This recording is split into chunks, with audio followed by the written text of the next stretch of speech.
जय हिंद साथियों। सबसे पहले स्वागत है आप सभी कुछ नए वीडियो पे। इस वीडियो के माध्यम से जो इन्फॉर्मेशन बता रहा हूँ, जितने भी कैंडिडेट डिग्री पार्ट 3 के एग्जामिनेशन फॉर्म फिलअप कर रहे हैं मोबाइल फ़ोन के सहायता से, और उनको रोल नंबर और उनका जो पासवर्ड है वो डालने पर उनका लॉगिन हो जाता है एग्जामिनेशन फॉर्म वाला। उसके बाद जो बेसिक डिटेल भरने का रहता है वो तो भर देता है, लेकिन पेमेंट कटाने का ऑप्शन नहीं आता है। उसके बाद उनको रिसिप्ट डाउनलोड नहीं हो पाता है। तो कैसे यह सही हो पाएगा? और दोबारा यदि आप लॉगिन करते हैं तो फिर लिखाता है you have already submitted examination form. इस प्रकार से लिखाता है जैसे आप लोग यहाँ पे देख रहे हैं। और इसको लेकर बहुत ज़्यादा कैंडिडेट मुझे कमेंट कर रहे थे, सर इसका सोल्यूशन बताइए, इसका सोल्यूशन क्या होगा, इसके बारे में इंफॉर्मेशन दीजिए। तो वीडियो को शुरू से अंत तक देखिएगा। मैं आप लोगों को 100% जो इन्फॉर्मेशन है वो बताने का प्रयास करूँगा। देखिए भाई साहब, आप लोग जो एग्जामिनेशन फॉर्म मोबाइल से फिलअप कर रहे हैं ना, तो वो जमाना था और अभी भी जमाना है, लेकिन यूनिवर्सिटी में नया डाटा सेंटर के आने से वो जमाना गायब हो गया है। ठीक है। और आप लोगों को पहले मोबाइल से एग्जामिनेशन फॉर्म फिलअप हो जाता था, सभी डैशबोर्ड मोबाइल से ओपन हो जाता था, क्योंकि वो पुराना डाटा सेंटर वाले थे और उनके पास बहुत ज़्यादा एक्सपीरियंस था। तो वो मोबाइल से फॉर्म फिलअप करने का ऑप्शन दे दिया जाता था, ठीक है, उनके द्वारा। लेकिन जब नया डाटा सेंटर आया है ना, तो एग्जामिनेशन फॉर्म कोई भी फिलअप करेंगे ना तो मोबाइल से होने की संभावनाएं नहीं है। और पहला वाला डैशबोर्ड मोबाइल से खुल जाता है, लेकिन सभी डैशबोर्ड जो है, जैसे एग्जामिनेशन फॉर्म फिलअप हो गया, उसके बाद जो है उनका फी कटाना है तो वो डैशबोर्ड नहीं ओपन होगा। उसके बाद एग्जामिनेशन फॉर्म का जो रिसीव है वो डाउनलोड करना है, पेमेंट रिसीव डाउनलोड करना है, तो वो सब डैशबोर्ड नहीं ओपन होता है, ठीक है, मोबाइल फ़ोन के सहायता से।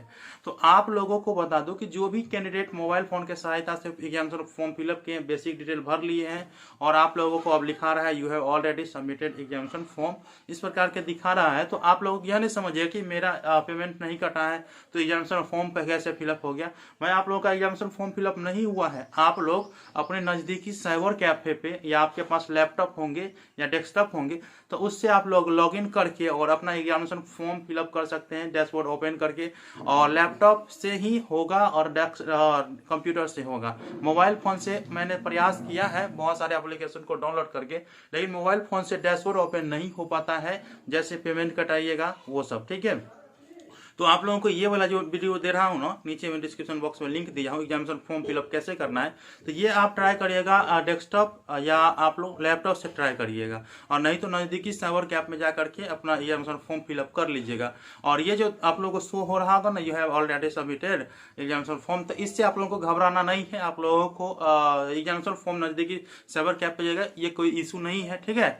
आप नज़दीकी साइबर कैफ से अपना एग्जामिनेशन फॉर्म फिलअप करवा लीजिए, कोई दिक्कत नहीं है। उसके बाद प्रिंट निकाल करके अपने महाविद्यालय में जा करके जमा कर दीजिएगा, ठीक है। तो बहुत बड़ा इशू नहीं है। और जिनको लॉगिन नहीं होता है, अब उनका लॉगिन होगा, ठीक है। और जो एक्स रेगुलर कैंडिडेट है उनका 1 से 2 दिन में लिंक एक्टिवेट कर दिया जाएगा, तो मैं आप लोगों को इन्फॉर्मेशन दे दूंगा। तो एक्स रेगुलर वाले भी घबराना नहीं है। और जिनका लॉगिन नहीं हो रहा है, इनवैलिड बता रहा है, तो अब तक तो इनवैलिड नहीं बताता होगा, और बता रहा है तो अब 1 से 2 दिन वेट करिए। उसके बाद जो है आप लोगों को आगे प्रक्रिया जो भी होगा मैं आप लोगों को बताऊंगा, ठीक है। इसी के साथ साथ एक और इन्फॉर्मेशन, बहुत सारे कैंडिडेट एग्जामिनेशन फॉर्म फिलअप कर रहे हैं, पेमेंट कटाने के बाद उनको रिसीव भी निकलता है, लेकिन ऑनर्स पेपर लिखा हुआ नहीं देखने को मिलता है, खाली खाली आ जाता है। कुछ ऐसे मैथमेटिक्स ऑनर के कैंडिडेट भी है जो उनके पेपर 8 होता है, चूज करने का ऑप्शन देता है, तो वो भी नहीं दिया जाता है। तो क्या यह इशू है या नहीं है? ठीक है, ये हो सकता है टेक्निकली इशू। जिनका पार्ट 3 के एग्जामिनेशन फॉर्म फिलअप हो जाता है, वो ऑनर सेलेक्ट करके चूज किए रहते हैं, पेमेंट कटाने के बाद रिसिप्ट डाउनलोड होता है तो उन पर नहीं रहता है ये चीज़।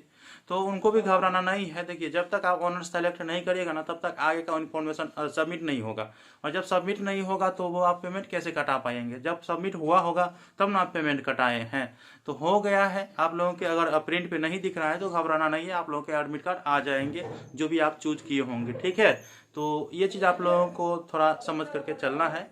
और साथ में जो कैंडिडेट मैथमेटिक्स ऑनर्स के हैं, जिनके पेपर 8 का चूज करने का ऑप्शन नहीं आया है, तो देखिए आप लोगों का अगर चूज नहीं हो पाया है ना, तो आप लोगों को घबराना नहीं है। जो पेपर आप तैयारी कर रहे हैं ना, उस पेपर की तैयारी आप लोग करिए, और जब एग्जामिनेशन हॉल में जाइएगा ना, तो उसके बाद जो है आप बोल दीजिएगा कि हमें ये पेपर चाहिए, तो वो दे देता है। क्योंकि मेरे साथ भी हुआ है, मैं जब एग्जामिनेशन फॉर्म फिलअप कर रहा था पार्ट 3 का, तो उसमें भी मेरे मैथमेटिक्स ऑनर में चूज करने का ऑप्शन नहीं दिया था। लेकिन मैं अपने हिसाब से अपने पेपर की तैयारी करते रहा, और उसके बाद जब एग्जामिनेशन हॉल में गया तो पूछा गया कि कौन सा पेपर चाहिए, तो मैंने डायरेक्ट बोल दिया स्फेरिकल एंड एस्ट्रोनॉमी चाहिए, तो वो दे दिया। ठीक है, और रिजल्ट भी आ गया उनका। तो आप लोगों को ये भी घबराना नहीं है, इसका एक्सपीरियंस मेरे पास है, तो आप लोगों को घबराना नहीं है। आपको एग्जामिनेशन फॉर्म फिलअप हो गया है, पेमेंट कटा दिए हैं, तो आप लोगों का 100 किसी भी हाल में आप लोगों का एडमिट कार्ड आ जाएगा। ठीक है, तो आई होप कि आप लोगों को जानकारी समझ में आ चुका है। तो मिलते हैं अगले वीडियो में, तब तक के लिए धन्यवाद। जय हिंद, जय भारत।